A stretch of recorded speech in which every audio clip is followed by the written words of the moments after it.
ত্রিভুজ PQR এর PQ equals to 8 metre, QR equals to 4 metre, PR equals to 6 metre এবং কোণ PQR equals to 30 degree হলে এর অন্তবৃত্তের ব্যাসার্ধ কত? অর্থাৎ আমাদের একটি ত্রিভুজ দেওয়া আছে PQR, যার PQ হচ্ছে 8 মিটার, QR হচ্ছে 4 মিটার, PR হচ্ছে 6 মিটার এবং PQR অর্থাৎ এই কোণটি হচ্ছে 30 ডিগ্রি।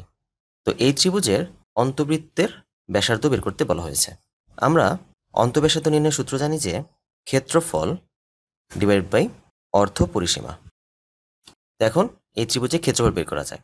আমরা দেখতে পাচ্ছি এই ত্রিভুজের দুটি বাহু এবং তাদের অন্তর্ভুক্ত কোণ দেওয়া আছে।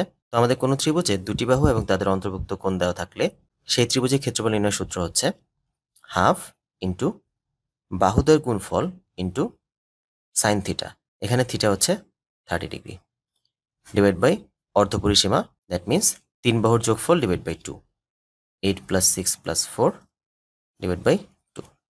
তো এখানে ক্যালকুলেশন করলে আসবে 416, সাইন 30 মানে হচ্ছে 1/2, 6 4 10 18, 18কে 2 দ্বারা ভাগ করলে আসবে 9, 2 দিয়ে 16কে কাটলে আসবে 8 ডিভাইড বাই 9, দ্যাট মিনস এই ত্রিভুজের অন্তঃব্যাসার্ধ হচ্ছে 8/9 মিটার, অর্থাৎ কারেক্ট অ্যান্সার